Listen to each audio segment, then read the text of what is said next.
I need you to hit the record button. Oh, I just heard it saying recording.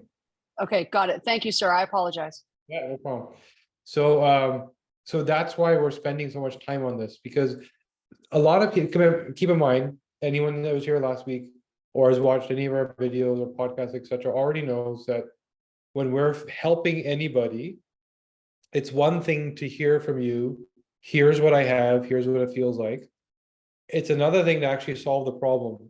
And so often, here's what I have and here's what I feel like, that isn't fixed independent of supporting all your systems, meaning it may be your lack of sleep that's causing that thing that's now being called a condition in a separate bucket or silo. And this is why we put time on it.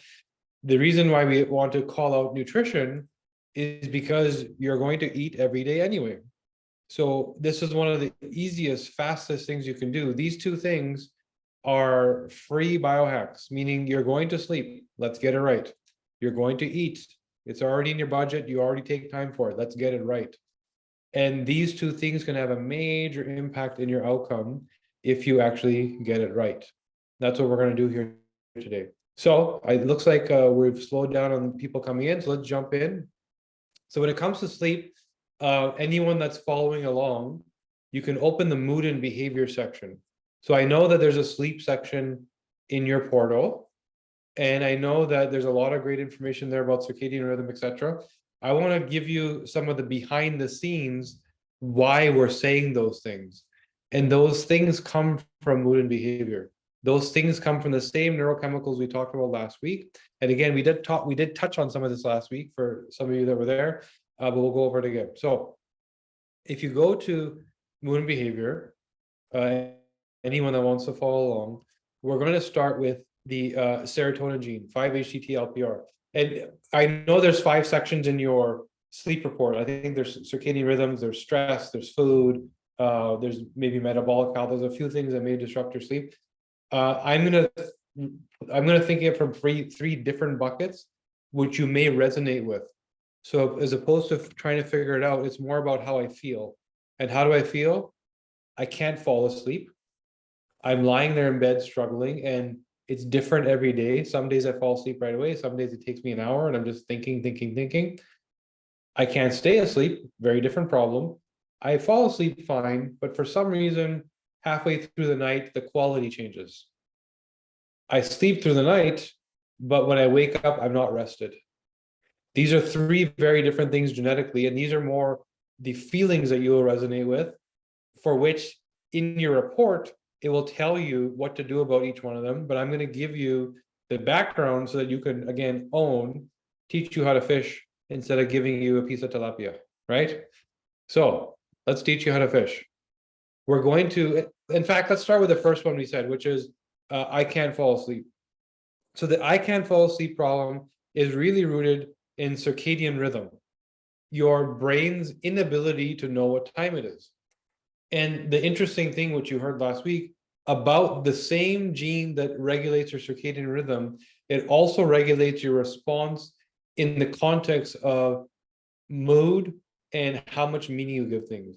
BDNF, brain-derived neurotropic factor, that gene that drives neuroplasticity. It also drives shell shock, which is get some bad news. Is it a drama queen response? Or is it, I get it, I'll move on and I'll deal with this? 2 very different ways to deal with the same problem.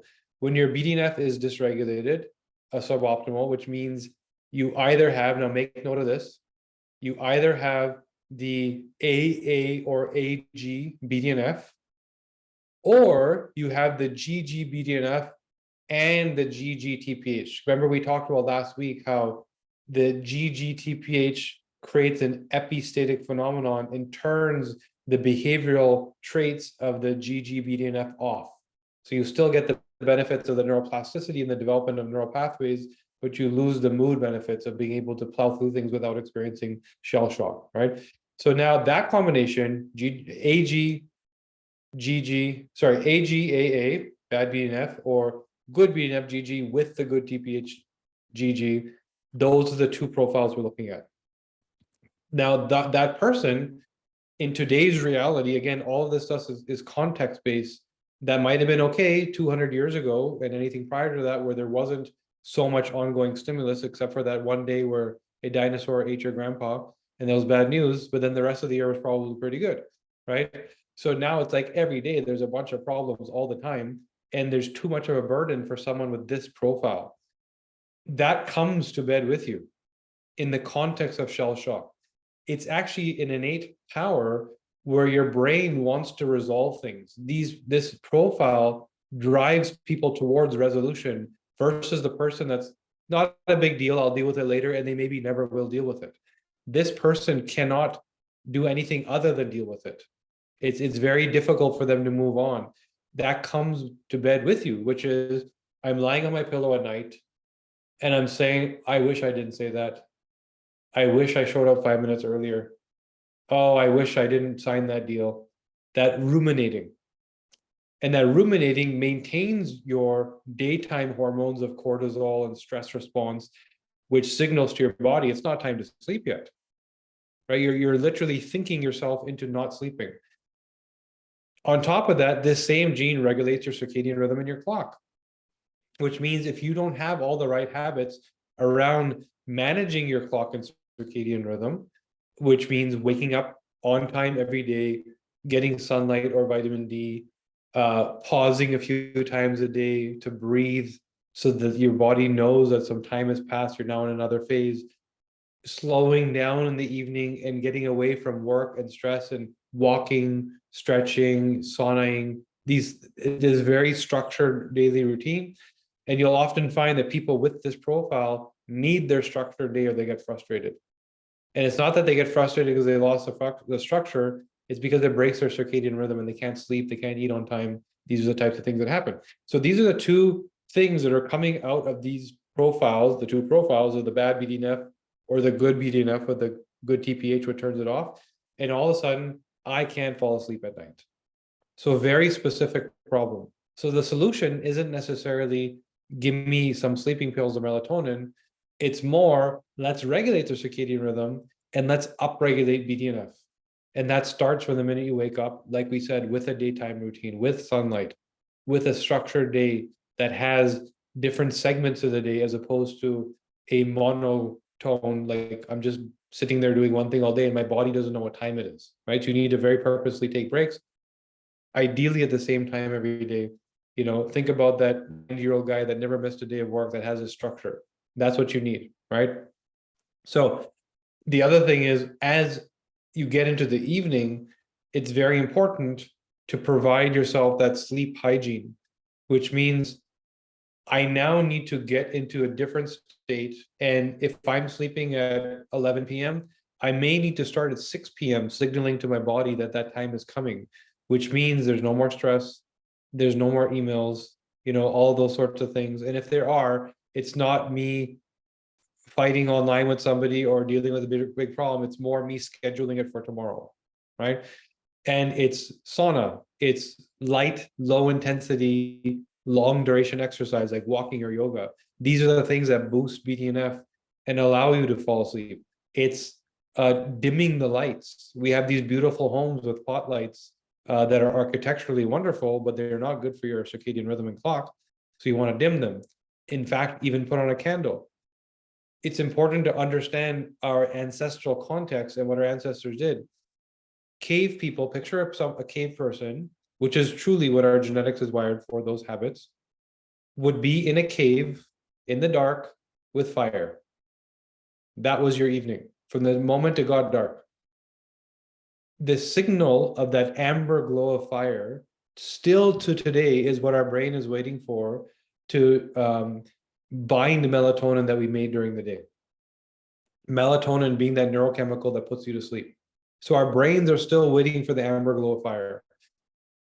You have typically the opposite. You have blue light from your phone, from your screen, from your laptop, which is the opposite spectrum, which confuses the brain unless you have the really good BDNF where your clock just keeps ticking, right? But for some part, we don't. And now all of a sudden that sensitivity around lighting conditions will determine whether you're sleeping well or not that night. So give yourself the right lighting conditions, which is dim things, perhaps light a candle if it's a real struggle for you, and give yourself that amber glow. Perhaps blue light filter glasses. There's a wonderful company we work with called Viva Ray. In fact, I think we even have some in stock. If anyone needs them, just send us a note here, or maybe we can drop a line here. But they have a product where it's like, here's your daytime clear lens, then there's an evening amber lens, and there's a night dark amber, like almost orange, which really signals that melatonin binding and helps you sleep. So one example of something you can do to hack the environment around you. So now we move on to the second bucket, which is, well, I fell asleep okay, none of this sounds like me, but at 3 a.m. I wake up and that second half is nowhere near the same quality. And I'm finding the more time that passes, the worse this problem is getting. So we now look at the serotonin pathway. Serotonin is the neurochemical, as we talked about last week, that allows you to prioritize stimulus, your brain knowing what to give attention to. And in that, from that mechanism equals the symptoms of distractibility, irritability, ADHD tendencies, because if you can't prioritize stimulus, this is what the world is going to do to you. Unless you happen to be in the right context, which we talked about last week, which is, this is my superpower. I see all the details. I understand every nuance. That what I see, the world can't see. So it's my superpower. Depending on your context, it can be a crutch, or it can be the thing that makes you powerful and great. In the context of sleep, the way we sleep today, where, again, you have to go back to our ancestral traits. A cave person sleeping on the floor, on the ground, truly on the ground, with a fur, where it was an open door to the outdoors, so it's probably fairly cool.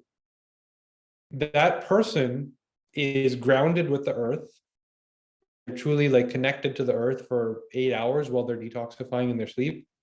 They have this heavy weighted fur that's giving their body a sense of safety. And there was typically somebody on guard at the front to make sure that the wolf that walked by didn't eat everybody, right? So our bodies are looking for the signal of zero stimulus and safety. And when your serotonin is dysregulated, now fast forward to 2023, your bedroom routine looks a little bit different. You're in a bed that is elevated from the ground and you're not connected to the ground. You probably have toxic chemicals in your mattress, etc., which we're going to talk about in a second. You probably have it either too hot, or the blanket's too light, or the blanket's too fluffy, or the pillow's too soft. You're not sleeping in ancestral conditions. And that word ancestral is important because that allows you, again, to do this on your own, to think about what would a cave person do, because that's what your genes are wired for. Not telling you to go live in a cave, right? It's more like adopt those habits and bring them into your home. So for the person that is serotonin dysregulated, that cannot prioritize stimulus, and you put them in today's context where there's so much stimulus in that state of sleeping, their brain is confused. Just like the amber glow of fire puts you to sleep, the peachy glow of sunlight coming through your eyelid wakes you up. There's a signal. Your brain's waiting for the signal of peachy glow. Let's bind some melatonin, or serotonin, sorry. Melatonin puts you to sleep. Serotonin wakes you up. And when the serotonin starts firing, it's a signal to your body, let's start producing some cortisol, because this guy is getting out of bed and it's time to go kill a wolf or kill a deer or whatever's on the menu for the cave person that day, right? So now in that context, bring that back to our reality, we're getting too much stimulus. So there's two solutions. You need to regulate your serotonin pathway. There's supplements that can do that. We make a product called Sleep Optimizer, which tries to mimic the deep sleep state and bring it into your REM sleep portion of the night. The first half of the night is more deep sleep. It's recovery, it's detoxification, lymphatic drainage of the brain, lymphatic drainage of the body, making up for all of what you were exposed to the day before. The second half of your sleep is more preparation. Need to get ready for the next day. Let's make my hormones. Let's make my neurochemicals, right? All of that happens at that time. So in that time, that second half, you're either, again, supplementing to support serotonin, or you are, and that's why we're saying the sleep optimizer mimics that deep sleep state, brings it into the REM sleep state, or you're and I shouldn't say or, and you are creating a sleep cocoon. Sleep cocoon means zero stimulus, removing as much and as many as you can. Now, in both of these things, do not rush to do everything all at once, because you're going to frustrate yourself and burn out. It's okay to slowly chip away at it. You've spent this many years not knowing this is even who you are and what you need to do. Don't rush overnight to fix it all. Slowly adopt new habits and make them sustainable. This concept of sleep cocoon means my mattress is cool, and there's things you can get like chili pads and different cooling systems. In fact, we may, I don't know if we have a relationship with them yet, but maybe we'll try and get you guys a discount code there. We'll make a note there because a lot of you may need that. And essentially, when you're sleeping on this mattress, it has cool water flowing through it, and you don't know it's there. It's very thin, which maintains that cool temperature. And then a weighted blanket on top of you to give you that signal of safety. The brain's still wanting to know that there's no animal eating me right now. And that deep weight of the fur is what we're waiting for, not a thin, flimsy blanket. Those two make a huge difference. And then it's like the eye mask, the earplugs. You may need those extras if there's other people in the home, if the neighbors are too close, or if there's garbage trucks in the morning. It will make a world of difference after, of course, you get used to these things on you, and you will. Blacking out the blinds, zero light leakage, zero noise leakage, right? Eliminating stimulus, building that cocoon. If you're in bed with your spouse and it's like, stop touching my foot, stop tugging on the blanket, you might consider a separate blanket. You might even consider a separate bed, depending on how bad this problem is. Remember, sleep is so foundational to longitudinal health that you're almost assured that if you're not sleeping properly regularly day to day, you've now chosen to have a chronic disease. It's just a question of when.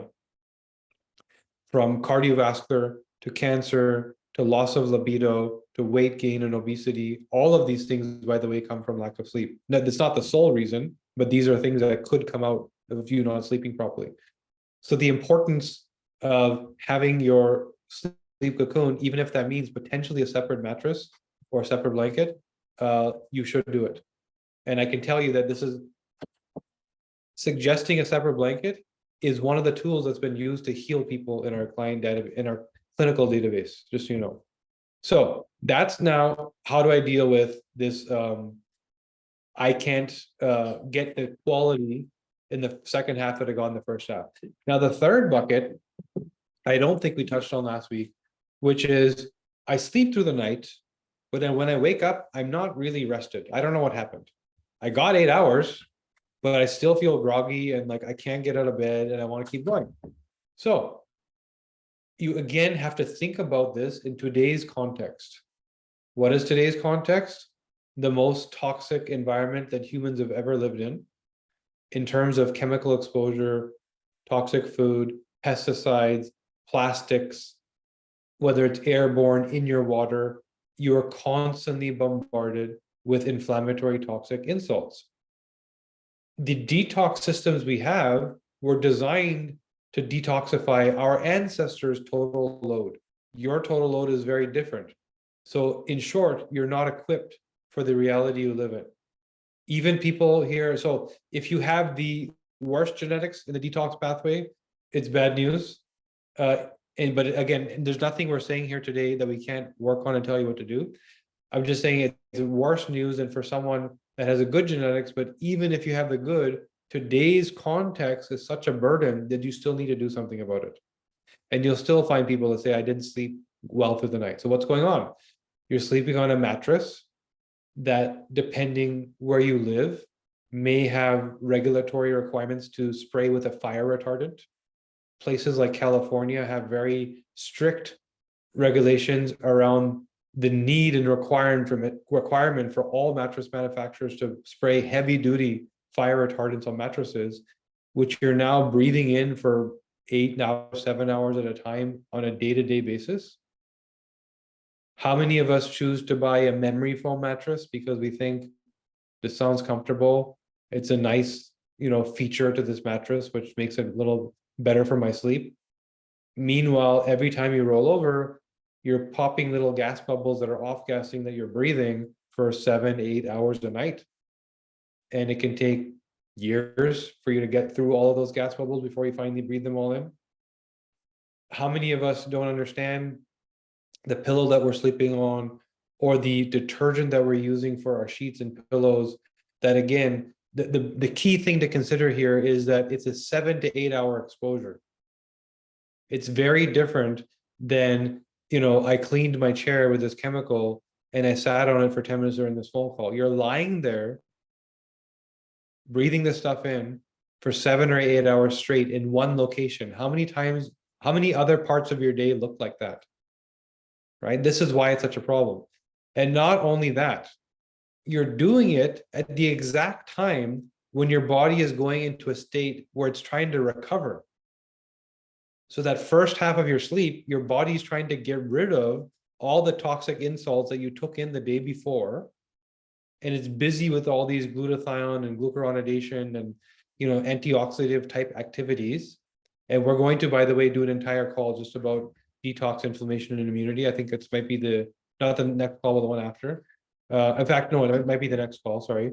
And now, having said all that, you're in this state trying to detoxify while you're loading your body with more toxins.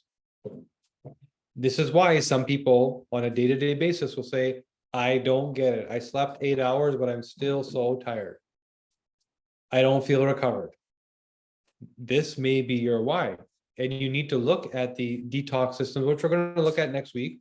But if this sounds like you, it sounds like I just don't get the energy, the recovery, this may be what's going on, which means, again, changes. It's habit changes. It's 2 dials to turn. One is I need to now audit my space. And by the way, we have some amazing coaches on our team where if you feel like you're stuck in any of these areas, particularly this one is slightly more complex because it's not just about your exposure in your bed, it's about your total load.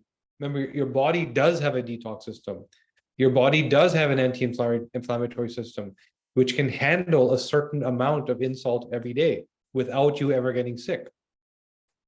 The total load is too much. That's what's going on in our current reality. And so knowing how to even understand what the threats are, this is where on our end, some of you asked last week about how to work with coaches. This is an area where I would suggest it. This is a very important area for you to go beyond the usual suspects and dig deeper because there's things you may not even realize are problematic. So I would recommend, anyway, somebody from our team can drop into the chat, maybe Jason, how to connect with him. But I would highly advise if this is where you're feeling like you're stuck, talk to one of our intake coaches about how we can support you beyond just the results, because this is something where it takes weeks, sometimes months of work together to actually resolve your issues and get you better. So just make a note about that particular one. So Jason just dropped his email in there if anyone wants to chat about that. So those are the 3 buckets we see when it comes to why my sleep is not as it should be. They're all fixable, right? And they all then equal what you saw in the report, which is, and vice versa. So my pleasure response, which is one of the sections in the report, which is if you're addicted or binging, then you're likely not falling asleep on time. My stress response, is it the stress of brain spinning and I can't fall asleep? Or is it the stress of anxiety where I'm creating too much cortisol too early, right? Is it the problem of, circadian rhythm, which we talked about for BDNF? So those things are sort of easy to sort out and understand. This area we had to dive a little deeper, which I wanted to do with you. And now you can see that there's this intersection between mood and behavior genes, neurochemical production, and even in your sleep, you have a unique personality and behavior that needs to be spoken of, and why we have variable outcome, why even 2 people in the same bed might have a different outcome, because your unique genetics are driving different personality traits in your sleep. Your neurochemical activity is even affecting your sleep. So with that being said, I know there's a bunch of questions here. We're going to keep them going. We're going to keep going here, sorry, I should say. And we'll go through all the questions at the end to make sure that you all got what you needed. Now, we're going to jump to diet and nutrition. Now, I'm going to look at again, I'm going to look at this from a different perspective than it was in the reports. Simply because I want to give you value beyond what's in the report. So as you know, there's certain things that we're allowed to say in the reports, and there's certain things that FDA and Health Canada won't let us say directly to an individual. Now, I can say them in a general context, this is what we know, but I'm not saying it, I'm not calling it out as your result, right? With the same token, our coaches and practitioners know things that we're not allowed to say, sort of symptomatic disease-centric, longevity-centric type items that we're not allowed to hand over because they're considered clinical, that requires an intake. So just know that, and this is some of what I'm discussing with you today. Okay, so now when we look at diet and nutrition, before we look at what to eat, we look at how to eat. Your behavior, again, taking the neurochemicals of the brain, highly dictate your behaviors around food. And while people are counting calories, they may be getting a gray area report on what's really going on with their diet and nutrition because they're not considering their perception. And so we first need to understand our perception. So going back to some of the neurochemicals, dopamine is a really big one. If you're either the low DRD2, which is the AA, or you are the very high DRD2, which is the GG, we're looking again still at mood and behavior, and you either underexpress or overexpress dopamine, both of those affect your pleasure response. The low being, I can't get no satisfaction, so I'm going to keep going. The high being, this is so good, I'm going to binge. The difference between the two, they kind of sound the same. The difference is the addict needs it every day, all day, every day on time. It's like a structured thing where I need to sit down and watch my Netflix with my bowl of ice cream every day. The binger is like, I don't need to do this every day, but oh boy, when it's the chocolate mint chip ice cream, the bucket is empty, right? So that's the difference in understanding how you think, and go look at your dopamine pathway to understand that. And what, again, makes that even more important is the COMT gene and how long does that last? You're much more likely to be an addict if you're also clearing it fast. You're much more likely to be a binger if you're also clearing it slow. So it just toggles that a little bit and brings it to the extremes. So if you are in the extremes, this may be one of those reasons why you're stuck that you don't even know. The second behavioral trait we need to talk about is your serotonin dysregulation.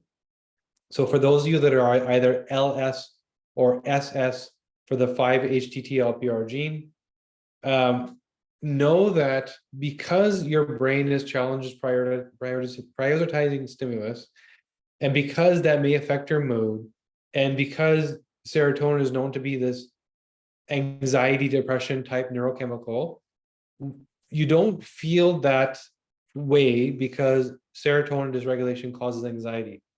It causes inability to prioritize stimulus, which then causes irritability, frustration, because you see the world at a higher level of detail, which then leads to anxiety. And if this is chronic in nature, can eventually potentially lead to depression because you're just constantly disappointed, right? Or you could be in a context where you're a lawyer or a forensic auditor and you're using this tool to your advantage, and then you thrive. So in the people that are not thriving, that are in the wrong context, and you're constantly being stressed, it can lead to a anxiety, like we said, type response, which is a form of, let's say, a stress response, a negative emotion. And a stress response will always point you to a cortisol response. Our bodies need cortisol, our bodies need stress to drive us to do certain things, but our bodies don't need it chronically. Our bodies don't need it every day, all day. Our bodies need it once in a while to do great things, like our ancestors did. Not everything I do all day is always stressing me out because of the level of input of stimulus today. Email, phone, text, family problems, work problems, money problems, viral problems. There's so many things going on today. There's too much stimulus. And so the person that is feeling that may lean on food as a coping mechanism. That may be the one thing, which is why you're stuck. That one thing, which is, I thought I was doing well, but I don't know what's going on. There's this extra weight. Yeah, because there's extra calories that you're not counting.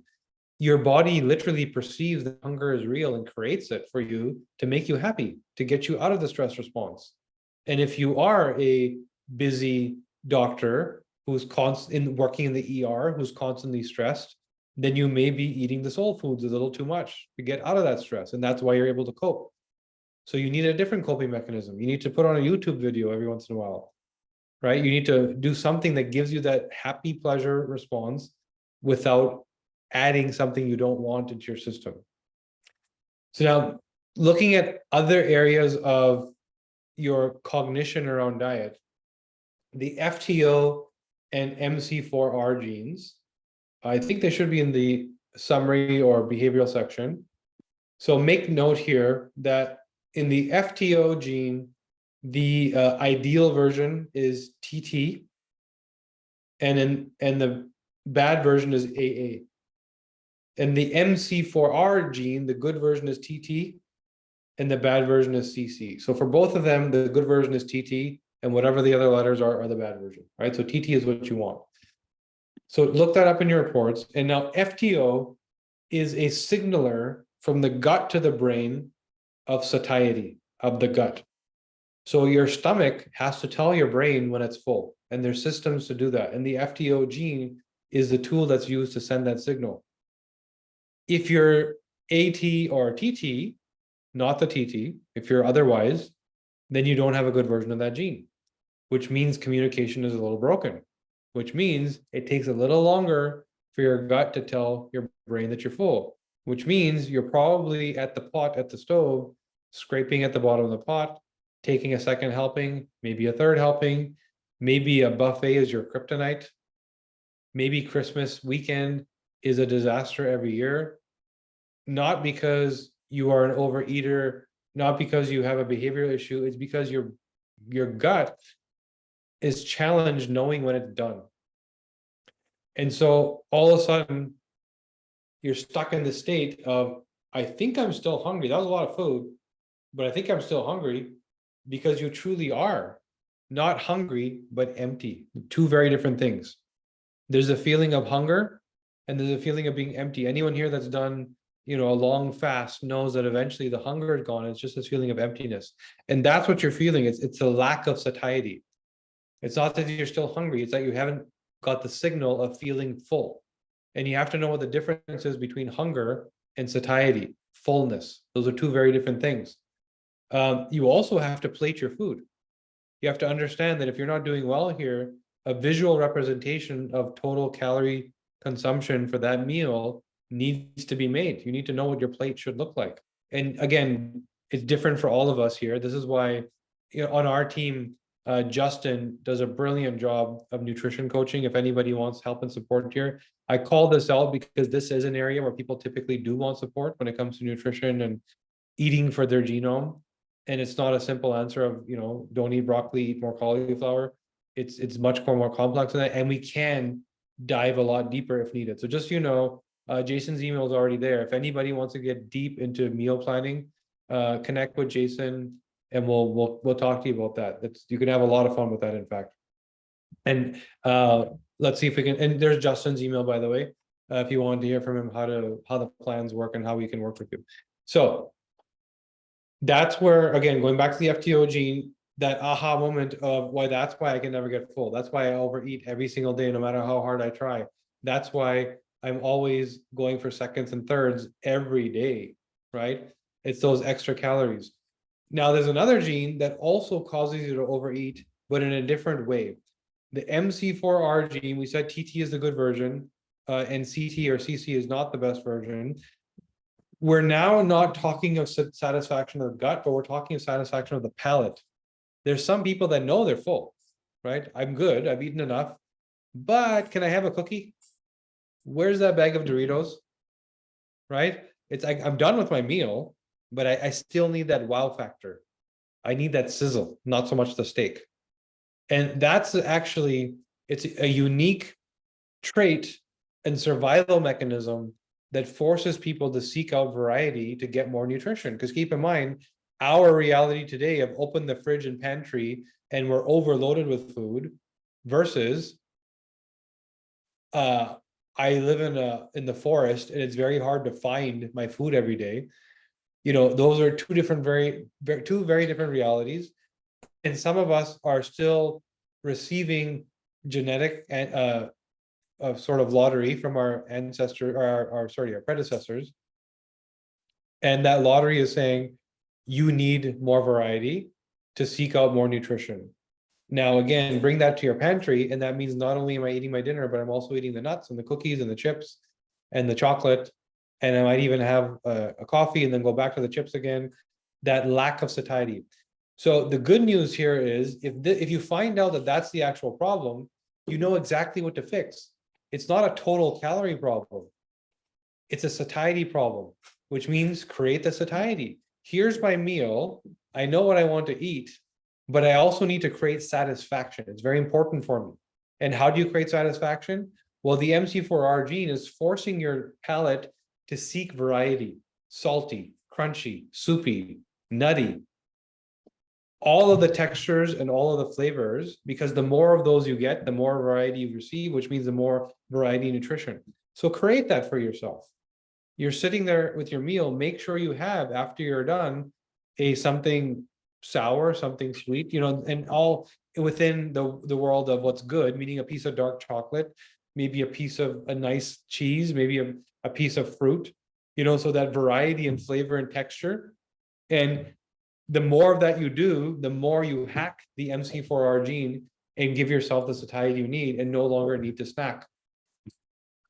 Now you start to combine some of these things. Imagine having the serotonin dysregulation plus the MC4R variation.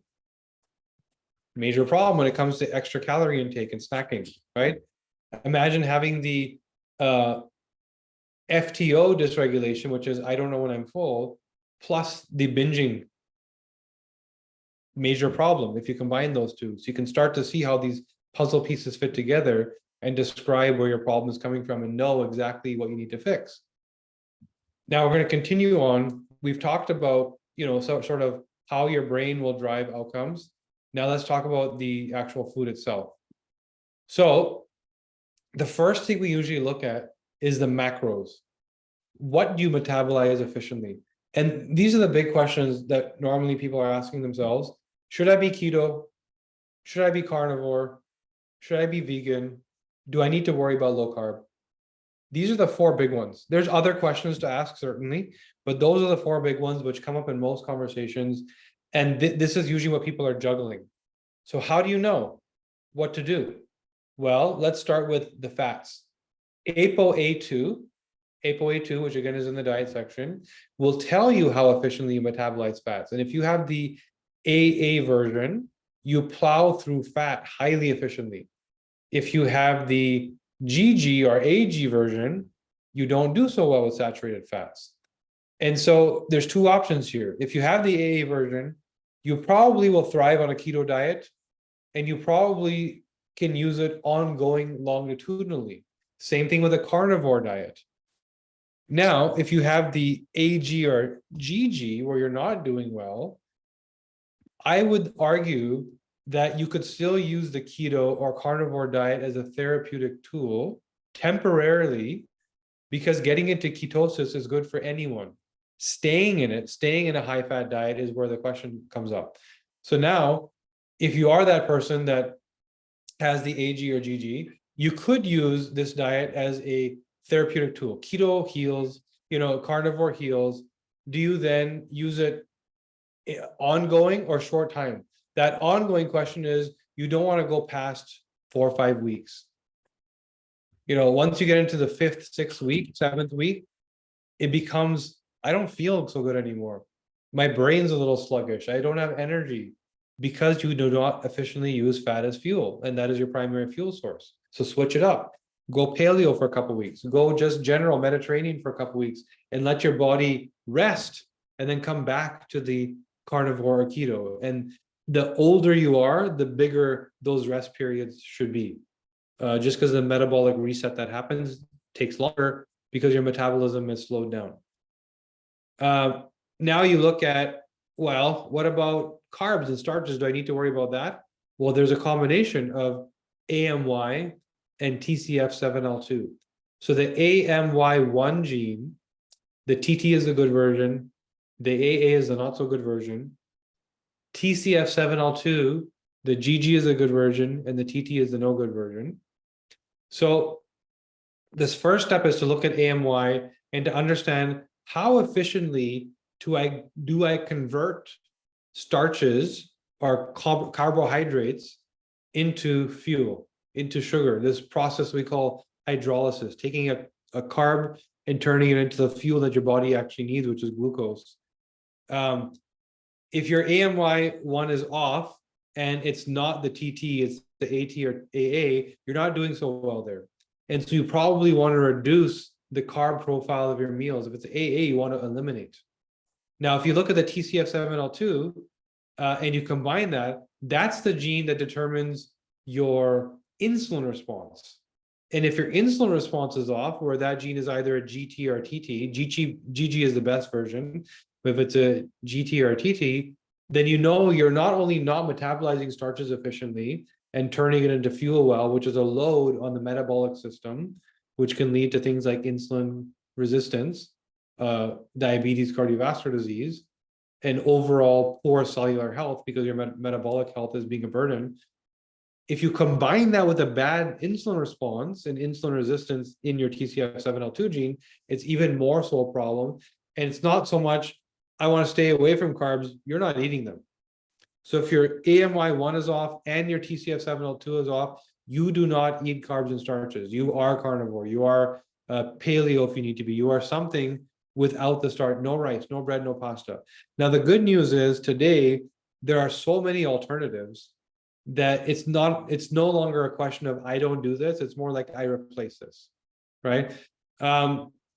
So the answer to that is go to your pantry, purge, know what to purge. That's where Justin's help may help you a little bit. Purge your pantry and make a cold turkey change. Get rid of it. It's not at home. It's not at the office. Your family is on board with you, and replace it with things that are not problematic. Like, for example, there's a product called Unbun, right? Unbun is a bread that's made out of almond flour and eggs. It actually has 10 grams of protein per slice. It's equivalent to like eating meat or eating a high protein food. And the carb profile is like this. You know, there's a bread called, I think, Carbonneau, which is a low carb profile, high fiber, high protein bread. So all of a sudden, there are things you can do today so much easier than ever before to replace. Purge the pantry, get rid of all the insults, and replace it so it becomes easy to make those changes. Then it's just a question of adjusting your palate to enjoy the flavors of those new foods, which often is a challenge in the first week. But give it a week and your palate will adjust. It'll be very hard to go back to those starchy, sugary foods once you get used to the good, clean stuff, because you'll have a metabolic reset, you'll feel good, and it feels very bad to put pressure on your metabolic system after you feel good. It's if you're already up here in terms of how bad it is, and you eat poorly and you're just nudging it up a bit, there's not much of a delta value between how bad you feel and what you just caused. If you're down here in terms of baseline, I'm really good now, and you add the bad food, it's a much bigger gap. There's a lot more sensorial, wow, this made me feel horrible. And then you're going to stay away from it. So that's how we look at fats and carbs and trying to understand how you plate your food. The other big question that comes up commonly is, should I be a vegan? So now we have to move away from the diet nutrition report and look at the methylation report, which is in your immunity report. There's one gene we have to look at, so you can write this down and look at it later. Don't need to rush right now. The FUT2 gene, FUT2, it's in the methylation report under inflammation and immunity. If you have the GG version versus the AA, then you don't do well producing the enzymes your body needs to be a vegan. There's very specific enzymes to break down chickpeas, lentils, legumes, the key protein sources for a vegan. And if you're not getting your proteins, you don't need carbs, by the way. What you do need, you need protein, you need fats. These are things you can't live without. You don't need carbs, you need minerals, you need micronutrients like vitamins. There's certain things you actually need and cannot survive without. And carbs isn't one of them. You can live without them. You cannot live without protein, and fat, which is why so many people that switch to a vegan diet over time start to develop some health concern. And this, by the way, this isn't for everybody. Some people do well on a vegan diet. If you're the AA and you do actually have the right enzyme activity, you'll probably do okay. Then you have to look at your hormones, which we'll talk about in a second. So if you're, again, GG, then you don't produce the enzyme efficiently, you don't break the foods down efficiently, and your gut is going to be dysbiotic, leaky gut, going to be problems over time. You're not getting the nutrition you think you're getting, which means body falling apart over time, muscle mass decreasing, fat levels potentially increasing, that strong striated rib fiber is gone and is now like floppy loose muscle, right? So your body will truly change. The other end of this vegan diet is what I just said about hormones. So this is more important for women than it is for men. But keep in mind, if you break it down to the basics, men and our hormonal systems in our ancestral context are designed to create warriors. Let's go out and fight and create and hunt and protect, right? Provide and protect. That's really the role. If you think about it ancestrally, provide and protect, which means a warrior. The female hormone cascade creates more of what we would call a worrier. And I don't say that within a derogatory or negative sense. I mean the protector, right? So the who manages and deals with everything that's been brought to the home. This is how we're wired. And so the hormone cascade receives the vegan diet differently, versus in male hormones versus female hormones. If you're more estrogenized, we often see that women, I've had a medical doctor, by the way, who I sat down and reviewed with, because she, being a oncologist, very well trained, very knowledgeable, she's functional medicine trained and an oncologist, so she knows a lot, couldn't understand why she felt so bad. And I worked with her personally and directly, which she asked me to do. And what I figured out is that the day she started feeling bad was the day she became a vegan. Now, it's hard to believe that for most people because you feel so good when you start. That's usually because in order to be a vegan, you're eliminating a lot of the process, or any good healing diet, you're usually eliminating processed foods. And that's the consistency between all of these diets, is you've dumped all the processed stuff and you're focusing with the hyper laser focus on something good, and the inflammatory stuff is gone and you feel better. But is it going to last longitudinally? How long is that good feeling going to last? And for some people, like this woman who I was dealing with, because she was more estrogenized, she was more estrogen dominant, her body treated that as a threat. I'm not getting the right nutrition. I need to store fat. I'm going to have more of an anxiety response. I'm going to be more estrogenized, right? And, there's a question here in the chat about anxiety. And yes, diet can affect that, right? How healthy is your gut, etc. So if you are more estrogen dominant and you're more estrogen toxic and you have the FUT2GG gene, then you might think about maybe using the vegan diet as a healing tool. If it's a moral question about not wanting to eat animals, then you have to consider what you can do to support your gut. Both the gut lining and gut probiotic activity and digestive enzyme activity. Just know that your body isn't doing these jobs well. So you need to add the right things to help your body do these jobs. And if you're estrogen dominant, you may consider we have a product called Female E, which slows down the estrogen pathway. So it makes it less impactful on your body. If it's not a religious or a moral animal eating question, then just do a different diet, because you're going to, you'll thrive the way you're intending to thrive. All the health benefits you're seeking, you can get that elsewhere without the negatives that you may get because of your genome. So those are the big sort of ones. And I know that we have about 8 minutes before we get to Q&A, and I want to make sure we give you all of that time because that's really the most important part of these calls. But I want to touch on a couple other things. The micronutrient section is fairly easy to understand, right?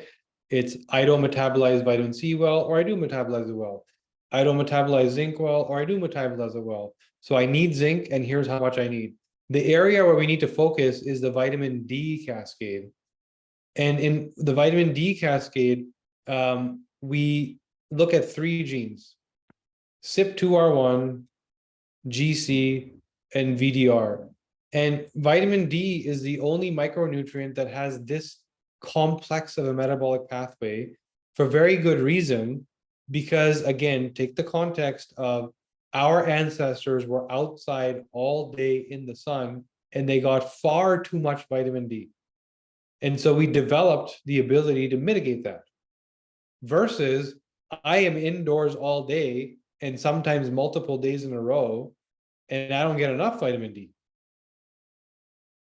So now you look at that and you start to think that, okay, well, what I think I need to do, this 1,000 IU a day that Health Canada and FDA is telling me to take, is based on a caveman's reality. I think I need a lot more, which is true. The truth is, if your GC or your CYP2R1 gene is not doing well, then you need a much higher dose. In fact, depending where you live, you might consider 10,000 IU a day in the winter and in the fall. In the summer, you might make that 5,000 IU if your CYP2R1 gene is off. If your GC or VDR gene is off, meaning you don't transport or bind efficiently, it doesn't necessarily mean you need a higher dosage, but it means you need to take multiple doses. Because I can take 10,000 IU in the morning, metabolize it, get it into my system, but if I don't transport it to the cell properly, and if I don't bind it to the cell properly, my body just stores it in fat. That's how your body deals with vitamin D, which means I need to take less at a time, but more frequently. Think about your ancestors in the sun. If they were out for 12 hours in the sun, it was a constant trickle as opposed to a heavy dose, right?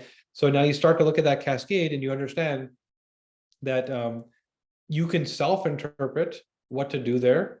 Again, if you want support on your overall supplement regimen and what should you be tossing away, because there may be certain things you're taking that your body just can't metabolize. There may be certain things you're taking that are actually causing you harm and you don't even know because of your genome. There may be certain things that you need to add that you wouldn't have ever considered because they're not symptomatic questions. It's not, I have a headache, what should I take? And a nutritionist will tell you. It's more like there's this innate system failure that requires support, and I may not even know. There may be no symptom for that. This is more like chronic disease prevention. And this is another area. So most of these areas, I'm just telling you the answer, but there's a certain few areas that I'm calling out saying that if this is of interest to you, I would highly recommend working with a coach because these are not self-serve areas. And one of those is supplementation. So what am I doing? What does my entire shelf look like? The things that are in the report, that's one, right? But everything else, what do I throw away in the garbage? What should I never touch? What are the things that solve the problem I'm trying to solve? So there's two. And third is, what are the things that I need that I didn't even know I needed because they're not about a symptom. They're about a system support supplement that would prevent rapid aging, that would prevent a chronic disease, that would prevent breast cancer or Alzheimer's if I were to take them now, that I would have never considered because I don't have that problem today and I'm not working on that. So those are the three ways to look at supplements. What am I throwing in the garbage? What's going to fix my problem? What do I actually need, even to the dosage?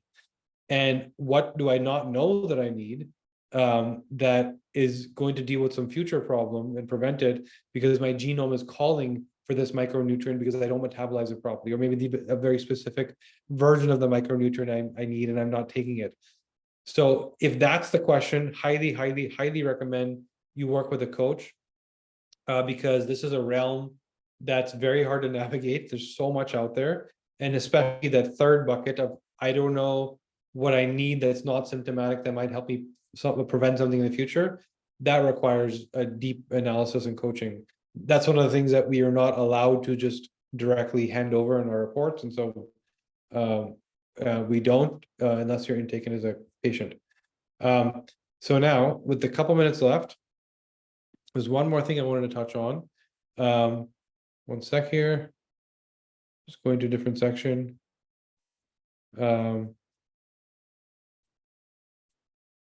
which is your NOS3 gene. So now we are going to talk about this tomorrow in the context of cardiovascular health. This is in the cardiovascular section right away. No need to rush there. You can make a note, NOS3, GG, or TT. GG is the good version, TT is a bad version.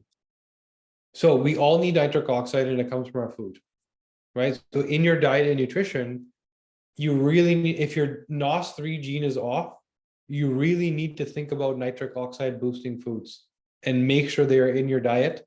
This is another major factor to preventing chronic disease and slowing down aging.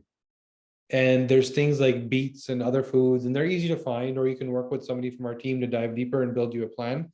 But if your NOS3 gene is off, you need to make this a priority. It's not a maybe anymore. It's not a, oh, this is an optimization thing. No, this is a must. For you, it's a must. Because NOS3 and your nitric oxide production will determine if you're getting cardiovascular disease or not, if you're delivering nutrition to the cells or not, how efficient is your blood flow. You know, it's highly implicit. This is why somebody that feels like they're having a cardiovascular event will actually take a nitric oxide pill, like a therapeutic dose to prevent it. That's how powerful it is. Some people might even consider taking a daily nitric oxide supplement, to support that if they're not going to be able to get it from food. And that's another area where I said coaching is important for this third bucket of, I don't know what supplements to take to prevent disease. So it's another area to focus on if you're trying to plan your diet and nutrition. Take a look at that and make sure you implement. If you see either the GT or TT, you need to do it. It's not a question. It's a must. You have to do it for longitudinal health. Now with that, we promised by 8 we would get to your questions. I do see a number of questions in the Q&A. So I'm going to start from the top in the order that they came in. Some of your questions have been answered by our amazing team as they've been reading them and plowing through the things that they are able to support you with. I'm going to now go through what's left and we'll see how we can help you. So please explain the different vitamin Ds and their pathways influence on genes. Really what you need to know, to me, it seems like this question is about the vitamin D itself. You need to, so the CYP2R1 gene converts D2 into D3. There's a very easy way to answer this question. Everybody should take liquid D3. So there aren't a lot of areas where there's a blanket statement that can be made, but this is one of those areas. The easiest thing, take a liquid D3 because that's already the active form. Go ahead and take the D3. And why I say liquid, because most people need a lot more than they think. And it's hard to take 10 pills to get 10,000 IU. It's a lot easier to drop 10 drops into your palate. And it's usually metabolized faster. So the simple answer to that is just everybody should use D3 and a liquid form. And if you are taking a high dose, this is very important. If you're taking a high dose, meaning more than 3,000 IU, make sure you also take a K2, because the one negative outcome of having too much vitamin D is calcification, and K2 will prevent that. And you'll find that most high quality vitamin D products where they know that you know what you're doing and you're probably going to take a higher dose, usually already have K2 blended in it. So every drop you take has the appropriate balance of vitamin D and K2. So just make sure you take a look at that. Stacy's asking, I wake up frequently in the AM, sometimes at the night, feeling a rush of adrenaline, anxiety overpowers me. So that's exactly it. So take a look at your serotonin response and see if it's LS or SS. And if it is, you're being disturbed because of stimulus, and that disruption then leads to the cortisol response. Because remember, your brain gets confused and thinks it's time to wake up. And so it starts producing cortisol, which is meant to do many hours later, but it thinks you're calling on that now. So the solution is what we talked about, the sleep cocoon. You have to, that bed of yours has to have perfect temperature. The room of yours has to have perfect temperature. The blanket has to be weighted. The mattress has to be cool. There has to be no light. There has to be no sound. There should be no stimulus to disrupt your sleep. So you're not just naturally waking up, right? It's not like I can't sleep. No, you can, you can sleep. There's something waking you up. You're a light sleeper in the second half because of serotonin. And yes, the very next step is cortisol production. So now if you're stuck in a loop where you truly feel like, oh, I got up and it's ruining my day, it's not easy to just lie there, because the lying there is just more inducing anxiety, which is going to lead to more cortisol response, because all you can think is, I can't sleep.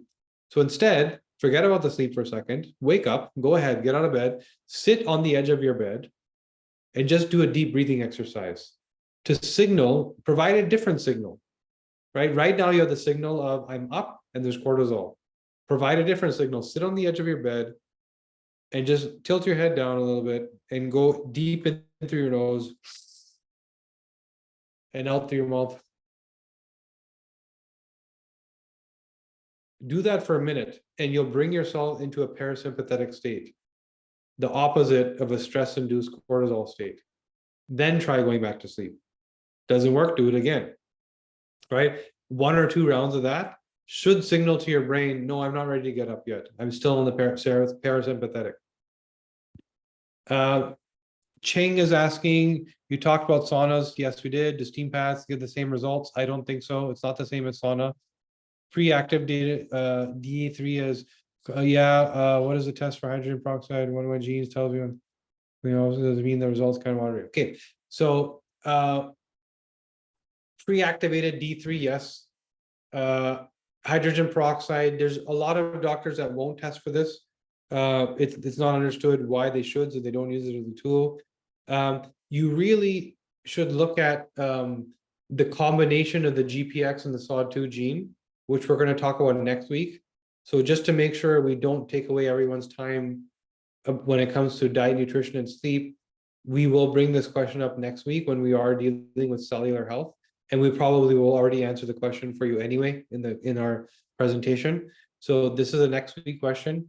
One of my gene tells me one thing and another thing says the other. So when you're reading your gene and one thing and another thing says the other, it's in the context of the problem, right? So what we're telling you is what that gene is doing for that problem. So suppose you read anxiety and it says you have low anxiety, right? And then suppose you read depression, you have high depression. So there's 2 ways to look at it. That gene does a different thing for a different problem, right? And now that problem can also have a different outcome based on the lens of what gene you're seeing it through. So for example, the context of addiction or binging, if I have the AGDRD2 gene, I'll be told that I have a Zen state that's very low risk of addiction and binging. Then if I looked at the COMP gene and I have a GG, I'll be told I have a very high risk of addiction. For the context of what that gene does in the cascade. And why we tell it to you separately is because now that you understand how the cascade works as we go through these calls, you can now self-interpret which part is broken. Right? We can't just tell you one single thing about anxiety or addiction or everything. We have to tell you how each gene affects that problem, because now you know which one to focus on. I don't need to worry about my dopamine if I have the AG. I need to worry about my COMP. That's the part, the chain, the weak link. From the context and lens of that link, addiction is a problem. From the context and lens of this link, there's no problem. So I don't need to worry about this. This is the problem I need to fix. And that's why you'll see the opposite, because from the context of that gene, that problem is pointing to a different answer. And we want to split it up for you so you know what to prioritize and fix. So Anne is saying, from my DNA test, I have suboptimal circadian stability, antioxidant methylation, so suboptimal everything. Why do I sneeze if I sleep and have a sore throat if I sleep less than 12 hours? So she has suboptimal everything when it comes to sleep, which means suboptimal potentially many other things, right? Because these problems aren't only associated to sleep. So why do I have a sore throat if I sleep? Why do I have a sore throat if I sleep less than 12 hours? Well, if your glutathionization, first of all, 12 hours is a lot. And if you don't mind, let me know how old you are. That makes a big difference. Can you please advise how old you are? You probably drop it into the bottom there. 35-year-old male. Okay.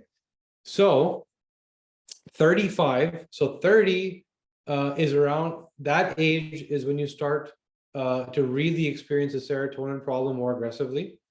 So this around 32, 33 is where it really starts to manifest itself, right? This is also where male hormones start to drop and your mitochondria starts to reduce in number and density. You also lose stem cell production. So a lot of things change that then lead to aging. So why am I saying this? Because if you're already having poor glutathionization, poor methylation, poor detox, like everything that you need to support you is already broken. So your body is probably already teetering at an inflamed state. You may just not have a symptom. I don't know if you do, you may not. The age that you've reached, you no longer have the resilience to fight. And so the symptomology is starting to poke its way through. And with what you're describing, like suboptimal everything, your body is like waiting for a catalyst to push you over the edge. And so you may need so much more recovery time. And what I'm hearing what I'm seeing when I'm reading this is that you need some work to detoxify and boost your cellular health. You need antioxidant work, detox work, you need anti-inflammatory work, and we likely can reverse the load on your cells and get you into a state where you're thriving. But suboptimal everything, 12 hours of sleep, sore throat, that all speaks to poor cellular health. The body's not resilient, it's not fighting. The cells are struggling because everything else is already a problem. And now you add lack of sleep. And you're needing that extra sleep because you need that extra recovery time. Remember we said earlier, the people that have the bad detox systems wake up at 8 hours and don't feel rested because they need more time to detox because the total load is so much more. So it sounds like you're one of those people. So now in your case, you're one of the people here. I'm sure as we go through these 30, 40 questions, 2 or 3 of them, I'm probably going to say, I would highly recommend coaching because it's a complex case. There's no simple answer of here's what your genes say. This requires a lot of work, but the good news is it can be resolved, right? So I would highly recommend, if you haven't already, talk to someone on our end about coaching, but also attend next week's call about cellular health, because that will resolve a lot of what you're talking about here. How does this create a jock itch? So there's a couple reasons based on what you described, right? You're probably inflamed. And if you're inflamed, you will have random itches here and there. And you're going to have it on your most sensitive skin first, right? So reducing inflammation is you're having all the red flags of severe inflammation, which at this age are expressing these types of symptoms. At 50, they're going to express things that you don't want to know about, right? They're chronic disease.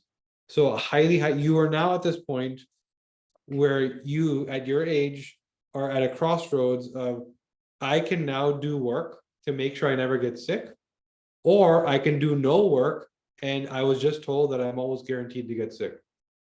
That's where you're at right now. So you can take this as a blessing of you're at your age, you've caught it, work with a coach and do some work to reverse all this stuff, or take it as a warning that wasn't implemented. And if you skip this, you're probably going to have problems. I don't want to give you bad news, but you're telling me all the warning signs. I'm randomly itchy, sore throat, sleeping 12 hours. Yeah, your body is burdened right now. The cells are totally burdened and you need work to reduce inflammation. Lori's asking ADRA2 BID, SS 5-HTP, GDF. Menopause, wake up 2 to 3 a.m. more if I had wine, what should I do? So if you're going to drink wine, it definitely disrupts your sleep. There's 2 things. First of all, wine has a very high glucose or glycemic index. It's very sugary. So you may want to add some berberine. We make a product called Blood Sugar Optimizer. You can take a look at that and have it with anything sugary. You really shouldn't be, if this is what you're describing about your sleep and your menopausal, you really shouldn't be having the drink past, say, 6 p.m. ish. And I know that doesn't sound nice, but you're assured probably to disrupt your sleep. I would also look at your insulin response, which we just talked about. If that's also off, this is even more of a problem, right? So your adrenocorticotropic and your serotonin is off. This leads to exactly what you described, waking up at 2 to 3 a.m. because you have the SS, which is a completely dysregulated serotonin. So that sleep cocoon for you is the answer. And let us know if what I said tonight is enough information, or if you need to know more about what that sleep cocoon looks like. But that's what you need. You need to think about your sleep time as, how do I eliminate every single potential stimulus? You may also consider getting the sleep optimizer supplement that we make that gets you into a deeper sleep state. And again, if you're going to be eating late, having wines or sugary foods, make sure you take a berberine or some kind of glucose metabolizer, so that you're not putting yourself into poor metabolic health, which definitely is a cofactor to breaking your sleep. Linda, could we see the codes of the exact profile? Sorry, I know that your message came in very early, so you meant while I was speaking.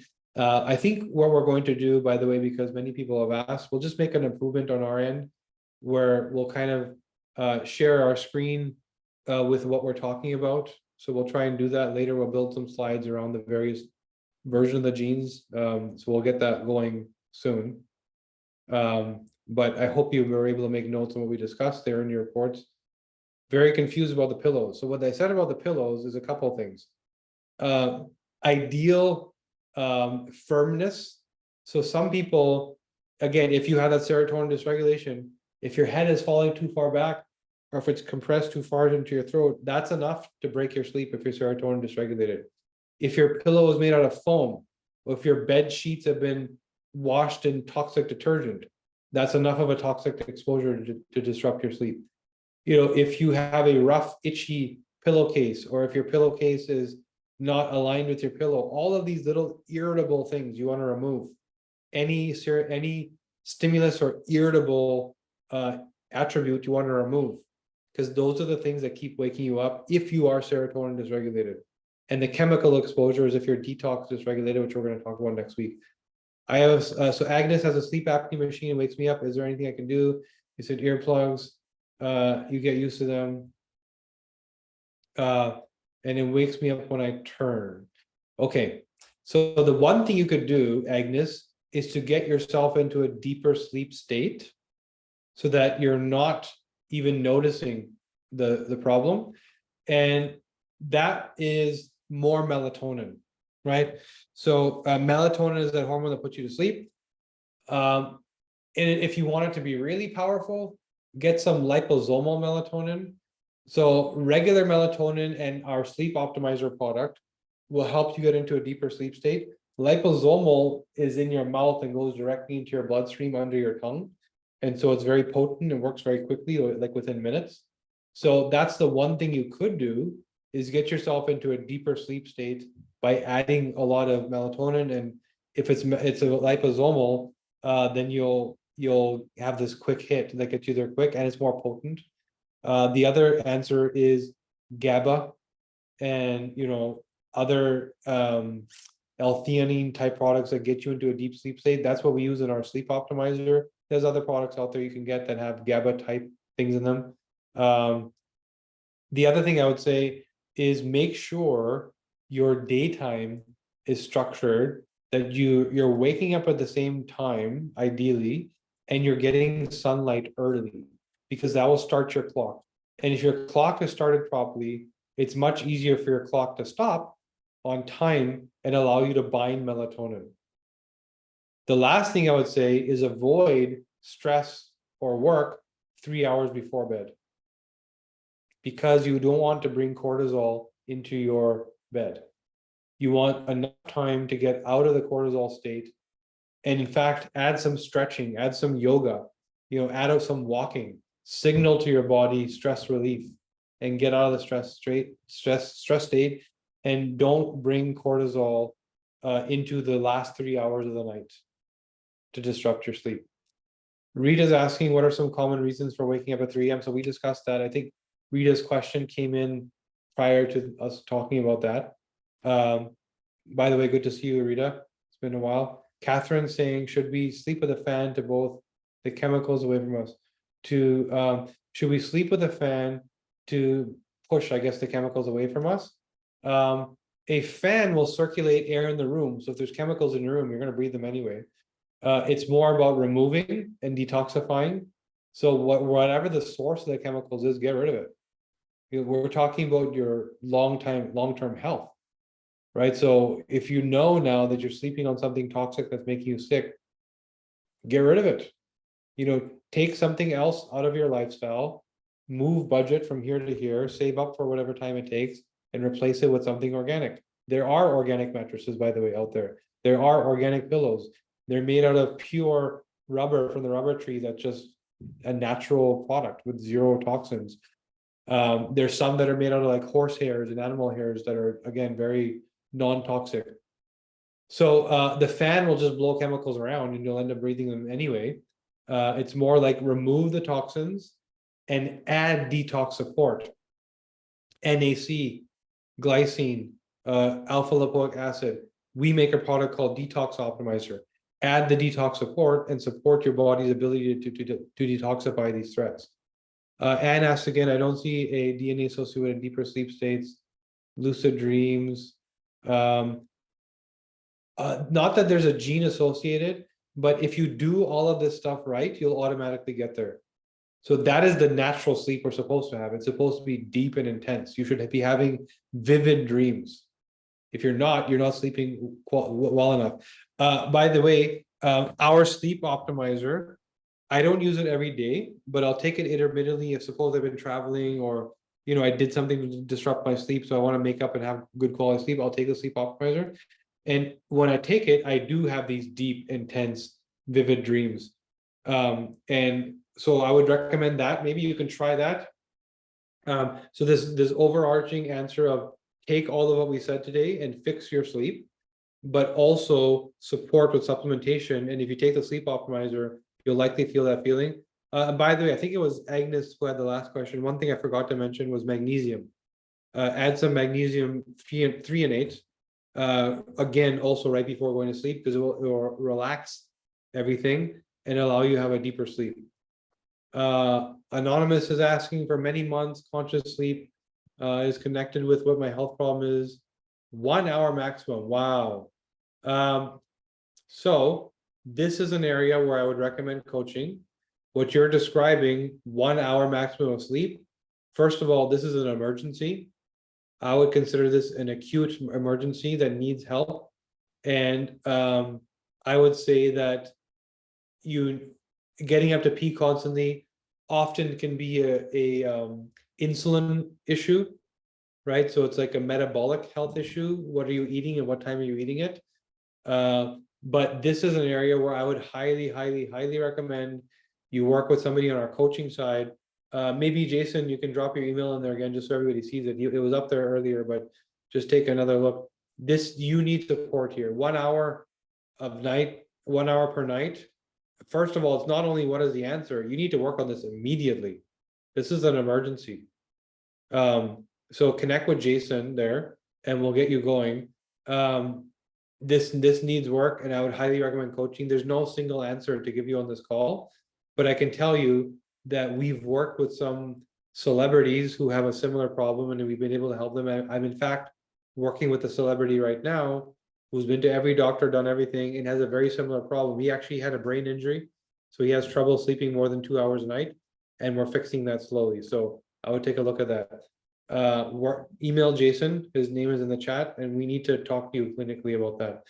The doctor gave me medications that was banned, and it affected my body from my head to toe. Okay, another reason why we need to look at this clinically. So we'll take a look, and we'll look at what was that medication, what does it do to your body, and why did that disrupt your sleep. So we'll do the detective work. What's the medication? What does it do to a biological function? And why did that equal your result in terms of sleep? Vegetarian diet, go to the methylation section and look up the FUT2 gene. So the FUT2 gene, look that up, and that will, GG is bad, AA is good for a vegetarian or vegan diet. Agnes is asking, what is the best time to take the D3 and K2? You do not want to take it past afternoon because it will disrupt your sleep. Keep in mind, circadian rhythm, your body thinks D3 is a sun signaler. So if you're taking it at night, your body thinks it's still daytime. It's going to disrupt your sleep. So as soon as you get up, you're either getting sunlight or vitamin D or both. And if you need a second dose, you're taking it with lunch or slightly after, but you don't want to go past like 3 o'clock.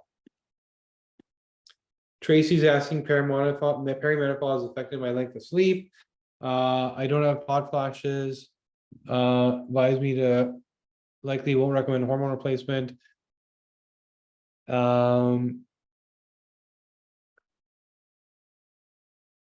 Okay, so Tracy wakes up around 2 a.m. Tracy, is your serotonin the LS or SS? If you don't mind just answering that for 1 second. And your doctor wouldn't recommend hormone replacement. Do not rely on the Canadian healthcare system in terms of what you should take or not take, meaning I'm not saying don't listen to your doctor, but don't rely on what's paid for and what's not paid for. When it comes to your health, pay for it, right? So that answer, yes, it's true that a lot of Canadian clinicians don't understand hormone replacement therapy. Here's a sad truth, which is the average insight takes 27 years from the time that it's known to get applied in clinical allopathic practice. There was lawsuits about 22 years ago around hormone replacement causing cancer.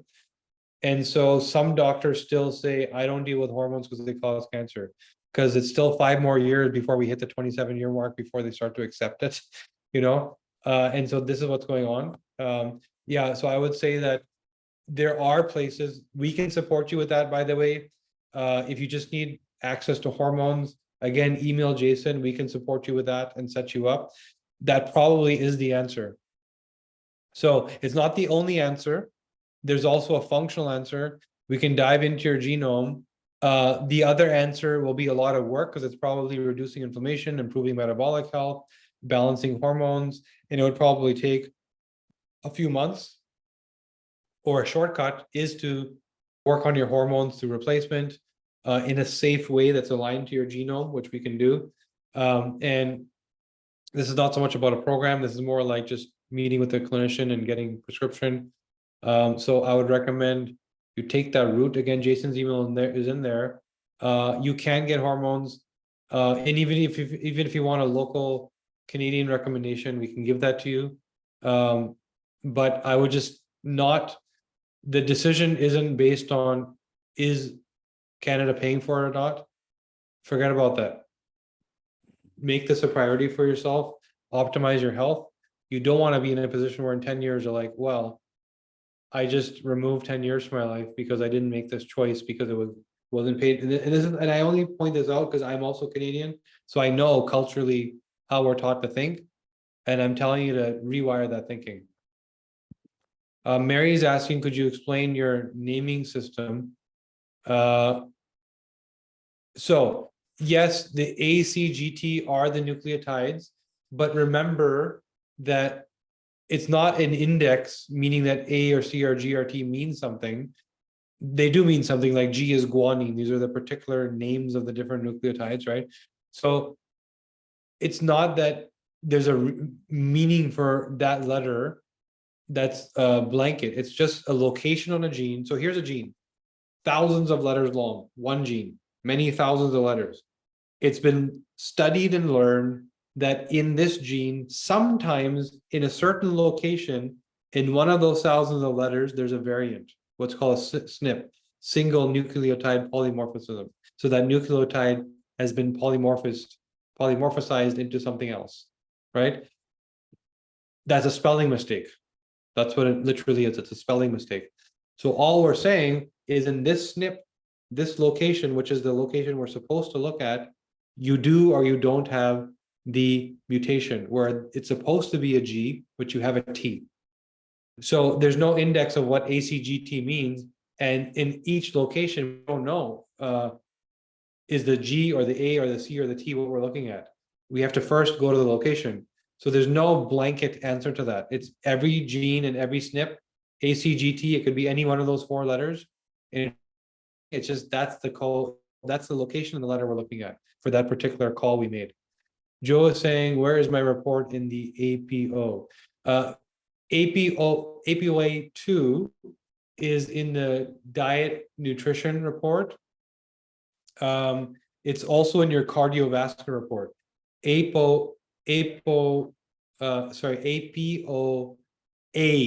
is the one we talked about today. APOE is what we call the Alzheimer's gene. We're going to talk about that next week. APOA2 is the fat gene we talked about today, and it should show up both in your cardiovascular summary and your there's a fat section in your diet nutrition report. So Lisa's saying AMY, AT, TCF, SML2, GT. Yeah, I would highly suggest you remove at minimum the starchy foods, not necessarily carbs like sweet potatoes, etc., but the fast starches like bread, rice, pasta, get rid of them. It's a recipe for diabetes and cardiovascular disease. Adrian is asking in the diet nutrition section, it includes HLA. So the HLA genes are an algorithm. So you don't need to look at each independent gene.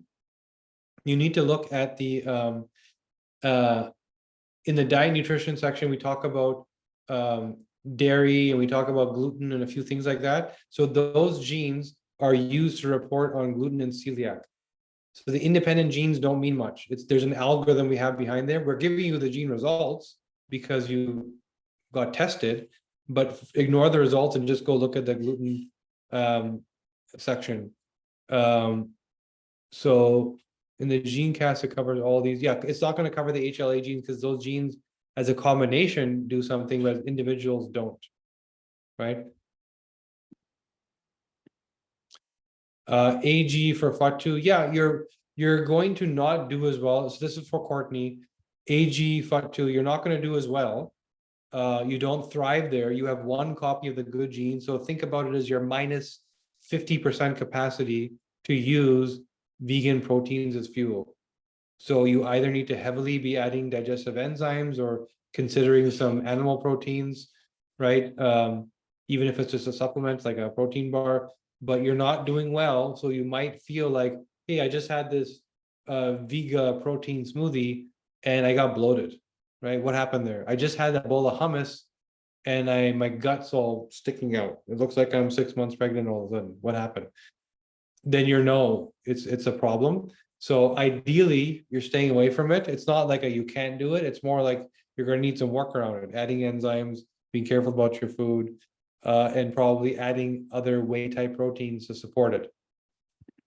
Agnes is saying, what's the gene FUT2? We just talked about that gene, FUT2. It's in the methylation section, which is under immunity and inflammation. Adriana's asking, can we take vitamin after 3 p.m.? No, we talked about that. You should not. It will disrupt your sleep.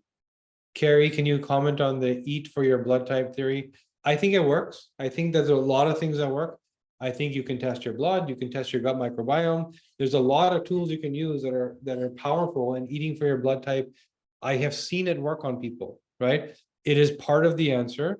I would say if you have that information, combine it with this information to personalize because even when you eat for your blood type, you're given a big list of things you can eat. Now you can use your genome to pick which things you actually should eat from there, right? But I have seen it work for people. Mary's asking, how would one eat if they have the FTOAA and AMY AA? So FTOAA, Mary, means that you're having difficulty with satiety of your gut, right? And the AMY AA means that you're not metabolizing fats properly. So you're likely, first of all, you're going to struggle. Oh, sorry, starches properly. Sorry, I lost that. It's also important to look at your insulin response, because if your insulin response is off, not only are you not metabolizing starches, but the cravings are going to keep kicking in because your insulin response is broken, and they're going to sort of duplicate the cravings you're already getting from your gut. Now, these two things I think are not so connected. One is I don't use starch as fuel efficiently. That's one problem. The other one is I can't get full, right? Two different problems. So I can't get full might mean that I'm going to go snack on carbs and breads and things that make me feel full. So instead, I should be having a glass of water with my meal or something else to make up, or plating my food and understanding it's going to take me 15 minutes to feel full, right? So it's more like we're used to eating the carby foods to make ourselves feel full. Like if I just eat the steak, it's one thing, but if I have the steak and potatoes, I'm good, right? And you got to get used to eliminating the starches for yourself. One thing you could do, Mary, by the way, you need to induce satiety, right? So, and you need to do that while not eating any starches and carbs, which makes it a little more difficult because those things truly do make you feel full. Protein makes you feel full, but more long-term. Carbs and bread and those types of food make you feel full fast, but for a short time. It's the opposite. Protein takes a little longer, but it makes you full for longer, right? So one thing you could do to hack this a little bit is there's a GLP-1 is there's receptors in your mouth and your esophagus that allow your brain to know if a food is good or not because of the flavor. And this is what some of you have heard of Ozempic, the weight loss drug that everyone's using. This is what it does. It upregulates GLP so that you already feel satisfied and you feel your GLP proteins are up, and then all of a sudden you don't want any food. So if you eat bitter foods, bitter like seeds, bitter melon, even bitter drinks, it also upregulates GLP.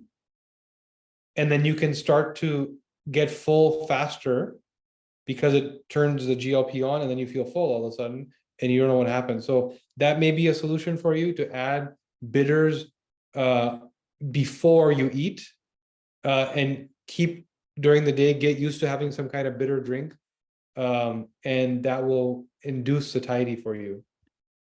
Adriana is asking, where can I so where MTHFR is in your methylation section, which is under immunity and inflammation. So go to immunity and inflammation and go to methylation, and you'll find the MTHFR. We're going to be talking about that next week. Jessica, would an IV shot for vitamin D do good for certain genes? Yeah, so if you're taking the IV, the value is that there's no metabolic, like it's just, there's no conversion needed from D2 to D3, it's just straight in the blood. So IVs are typically more potent, more bioavailable. So if you're taking a liquid D3, you can take your 5K a day with a K2 and you're going to be doing okay. And even better, if you take 2 doses, morning and midday, you're going to be doing okay. And there's no question of if IV is better or not, except for B12. When it comes for B12, we're going to talk about it next week. There's certain versions of certain genes where IV is better or sublingual under the tongue is better. But for vitamin D, IV anything is more bioavailable and more direct. That's why I said the liposomal melatonin direct into the bloodstream, right? It's more direct. But a liquid D3 is typically good enough. Chang is asking, we talked about saunas in the last session, do steam baths? No, I don't believe that steam baths give the same outcome as sauna. Sauna is very different. This is me personally testing it, and this is from the data I've seen. The heat that you get from sauna is very different than a steam bath. It's very hard to get the intensity of heat in a steam bath because the steam burns your skin. You're not getting the same thing. There's 15 genes on the sleep gene results.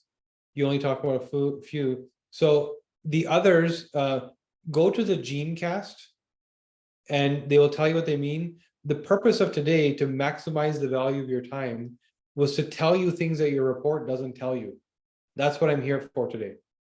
Right, so I'm here today to talk about sleep in the context that you couldn't get from your report, because there's certain things we're not allowed to say about how your body works that are clinical in nature versus the overall like circadian rhythm type stuff, right?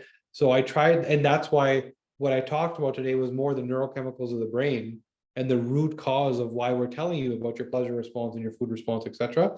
But the Genecast will tell you, go listen to the Genecast, it will tell you about the genes in the sleep section. Lori, so Lori, we are going to be talking about the GSTM genes next week. They do not cancel each other out. They solve two different problems, but we're going to talk about that next week just to make sure we have time to answer all the diet and sleep questions. If we get through this, I'll go answer that question. Kim, my ApoA2 is AA, which means keto carnivore. Sorry, would be great for this type. My report says I'm a candidate for reduced dietary fats. I'm confused. So your ApoA2 is AA, which means that you're doing well. The only question then is go look at your insulin response. So Kim, look at your TCF7L2. Look at that gene. If you're still here, tell me what that says. Let's look at your insulin response. And while Kim's looking that up, let's answer Anne's question. And sorry, I keep saying Anne, but I realize it's initials AN. So Mr. AN, since you told us you're a male, should I do work with my microbiome test company, Health Path, to resolve SIBO, or should I consult? Yeah, so SIBO, yes, for sure. SIBO, Candida, you can combine. So there's nothing harmful about getting your microbiome tested through a clinical grade microbiome test and looking for SIBO and Candida. And if you get the results, and then I would say you can combine those two knowledge sets, because if your SIBO and Candida is elevated, then you likely need to cut out sugars and grains and certain things. And then your genome might explain why those things are a problem. You might say, well, I already don't eat that much sugar. Well, if you're not a good starch metabolizer, maybe that not enough is not enough to remove. You need to do a better job. So you can combine the two data sets and really get a more fulsome answer. Sorry, GT. Okay, so Kim, so this is exactly why you got the answer you did. So Kim, you have the great fat metabolic process, but your insulin response is a little bit off. So this is why the report told you what it did. Because remember what I was saying earlier, that different genes do different parts of the job in this chain, and you might have one weak link in the chain. You have one really good link, which is that you're a really good fat metabolizer. But guess what? Your body converts fat into glucose. Eventually, it turns it into fuel, and the fuel that your body needs is glucose. So even though you're a good fat metabolizer, you're ultimately turning into glucose. So if we see that your insulin response is off, we will still tell you, don't overdo the fats, because you're going to trigger a metabolic health disaster like diabetes or cardiovascular disease or even Alzheimer's, because you don't have the right insulin. And this is why I asked you that, because I figured that's what the algorithm was looking at. And that's exactly what it was. Your TCF7L2 gene is off. Your insulin response is off. So you do a good job of step one, convert fats, and we tell you about each step so that you can see these pieces and interpret, right? And so step one, good job. Fat turns into fuel. Step two, insulin response, not so good. The glucose is now triggering insulin resistance, which is then going to lead to a metabolic disaster. That's why it's telling you to reduce fats. So for you, it's like carnivore, paleo, but it's not keto. And if you are doing keto, it's like I'm doing it for a few weeks and then I'm getting off. Right? Okay, I see a hand raised with Mary. Are you able to go into the, sorry, I just typing here that this question's answered just so we have it clear. Okay, so the Q&A box is empty. Mary has her hand raised. Are you able to drop a line in the chat, Mary?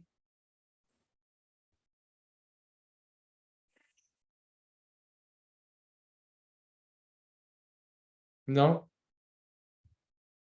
Maybe somebody can communicate. Kash, if we've been having some challenges with the chat. It's working for some, but not for all. We don't know if it's a Zoom issue, but we are trying to work it through. Okay. Okay, sorry guys. It sounds like Zoom has now been bought out by Pharma. Apparently that happened in the last hour. So some conspiracy theory going on here. So any other questions, guys? We wanted to make sure, like we said, this last, and Adriana, you're welcome. Thank you for, appreciating what's being done here. Any other questions from you guys?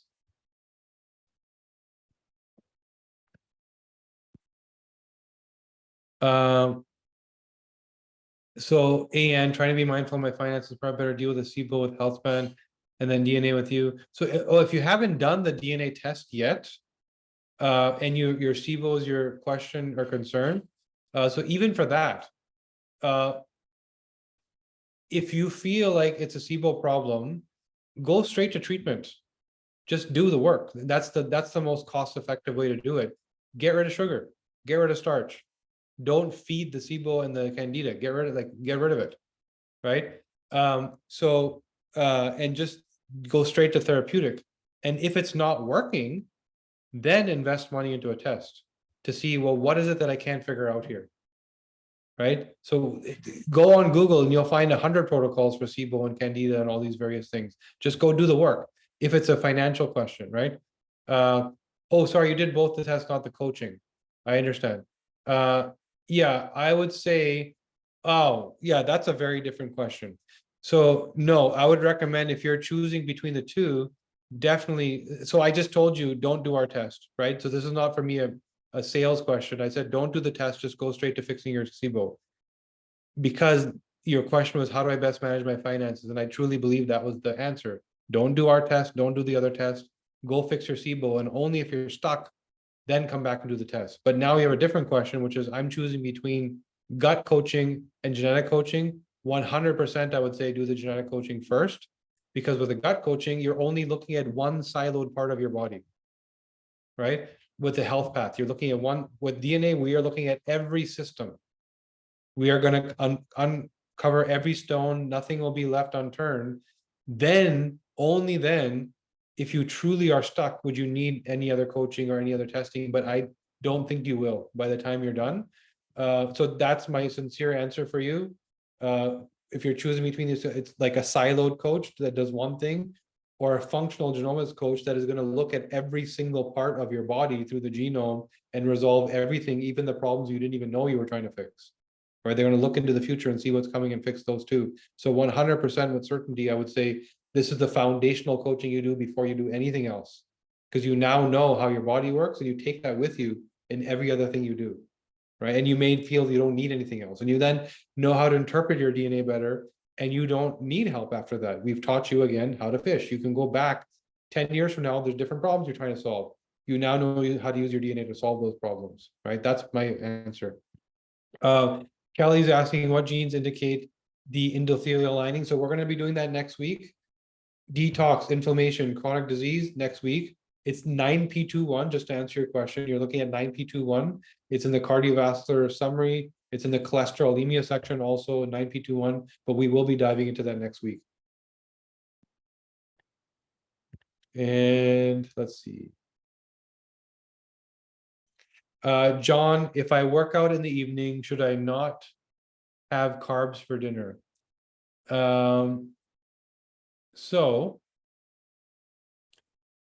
this again goes back to all of what we just talked about. Step one is look at your genetics. And this is a perfect example of what AN was just asking, where do I start? Well, if you have your genetics understood, then you already know the answer to this, which is, do I even eat carbs, first of all, right? And how many and when? So if you're using carbs as fuel because you're a really good AMY1 and you're a really good TCF7L2, then go ahead and incorporate it as part of your daily routine. Again, you're also considering that most breads have toxic, glyphosates and other chemicals, and there's other considerations beyond the starches and carbs. So you have to find the really clean stuff. There's glutens and other things you want to avoid, right? But your should I not have carbs for dinner, right? If I want to work out in the evening. So really, what your body needs from the workout is protein. You need amino acids to rebuild. The carbs will give you mass. So if you have carby fuel, you'll find you might look a little bit bigger the next day, but it doesn't mean that you'll necessarily rebuild or get stronger, right? So really, the number one question to ask is, if I'm trying to deal with my carbs and have less fuel, what can I do? Have your protein, but potentially add some amino acids, branch chain amino acids, or even EAAs, essential amino acids, which just get to work and help you rebuild muscle. You might want to try a regimen of creatine, right? Creatine, some people poo-poo it and say it's not that great. It's actually incredible. It does amazing stuff, not only for your muscle, but also for your brain. It's a really good product. So that's another thing, but you need to load it. It usually takes about a week or two before it starts taking effect, but you will see a change at the gym. So it's not really, I would just say, if you can avoid the carbs and starches, do so. And there's other things you can do to better answer that question, which is proteins, amino acids, EAAs, BCAAs, creatines, and even things like Tongkat Ali. There's a supplement called Tongkat Ali, which upregulates your testosterone so that you recover faster and better. Deal with your oxidation. We have a product called Mitochondrial Optimizer, which will help you with antioxidative activity, which helps you recover faster from the workout, right? So there's other ways to think about it other than carbs and starches. So ideally, to me, it's always eliminate the starches. Okay, we have 11 minutes left here. I see a couple of raised hands, but again, if you don't mind, just drop it into the chat because I can't actually hear you if you were to speak. So any other questions or thoughts, just drop it in. And to AN, if you want to know more about the coaching, etc., again, talk to Justin or Jason about specifically your problems and how we work on that. Osteoporosis. So osteoporosis, very straightforward. Vitamin D. You're looking at your vitamin D cascade and you're trying to understand how much you need and how often. And we talked about that. CYP2R1 dosage. GC and VDR frequency. How much do I need and how often? Right? So those are the things you want to look at. And then you want to look at estrogens. So estrogens are highly protective of bone health. And you don't want to overload on the estrogens. You don't want too much because that's another load of problems. But especially as you're getting into menopause, which is really the big trigger for osteoporosis, you want to understand vitamin D and you want to understand estrogen. And this is where the hormone replacement we were talking about earlier can be a very important tool to maintain the estrogen levels you want. But you have to be very careful. It's a careful dance of not over-estrogizing yourself and also not flowing into toxic estrogens that cause inflammation that lead to other problems like Alzheimer's and dementia, cardiovascular disease, breast cancer, ovarian cancer, right? So you want to make sure that you're having a fine balance. And this is why it's really important to work with a skilled functional medicine doctor. If you want us to help you and recommend the right person, we work with someone named Dr. Stephanie. Tracy's on the call here, who has run literally thousands of hormone accounts. So again, drop in, talk to Jason. He can help connect you to Dr. Stephanie and we can set you up with hormones. That might be part of the answer for you. Susan said, did I hear you say supplements should not be taken after 3 p.m.? Vitamin D and vitamin B, those are daytime. The B complexes in the vitamin D, you should not take after 3 p.m. because they'll keep you awake at night. Vanessa saying, in my results was LS in my 5-HTPR, should I take SAM-E, I think you're saying? So if your 5-HTP-LPR is off, that means you don't bind serotonin properly. So there's a supplement called 5-HTP, which you can get, which helps you with your managing your serotonin. And yes, that would help. There's also something we make called Deep Calm. So Deep Calm, it does what we suggest, calms you down, but it also does other things by managing your serotonin levels.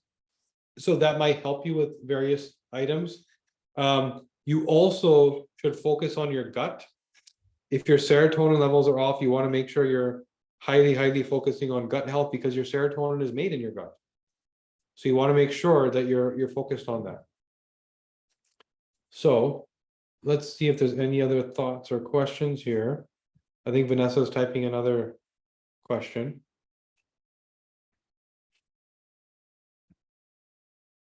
Any other thoughts, guys?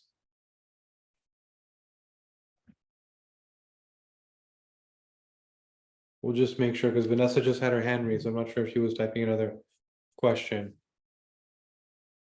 We'll give her a minute. I think she put it down, Kashif. Okay, good. All right, guys. So if there aren't any more questions, we'll give you back some time. If there is, we're still here for a few minutes, but I hope you can see that sleep is not as simple as I can't sleep, right? There's more to it. And if you get to the more to it part, it becomes a lot easier to fix. You fix what's actually broken, not the symptom of I can't sleep. And I hope you've seen that when it comes to diet nutrition, that it can be highly personalized, and even somebody standing right next to you that had the best outcome from something they did may not work for you.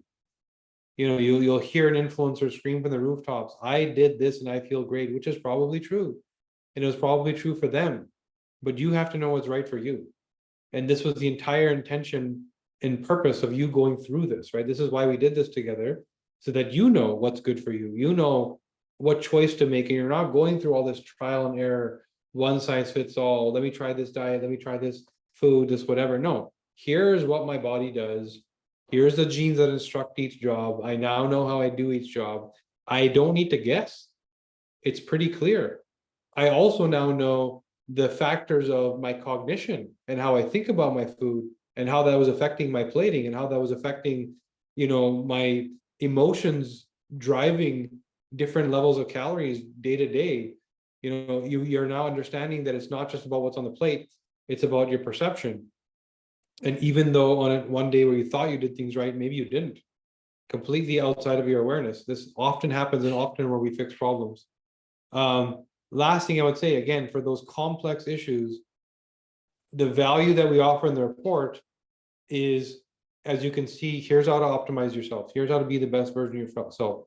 There's certain things we know beyond what we say, just because we're not allowed to say them. FDA and Health Canada won't let us. And it doesn't mean we don't know them. This is why we have a clinic open to support people, like some of the complex questions we were having, like AN's question about all 5 systems failing and sleeping, you know, an hour a day. Well, or sorry, sleeping 12 hours a day. There was somebody else that was sleeping an hour a day. These are areas where I urge you to seek clinical support from somebody that actually understands the genome, that can give you that answer that you just haven't been able to get. Right. So I understand that feeling of being stuck, because I've been there, you know, 5 chronic conditions all at the same time, going to multiple doctors and asking one question, why? Why do I feel like this? And being told, sorry, we don't do that here. That's not our job. We don't answer why, we answer what. What is this called and what pill should you take?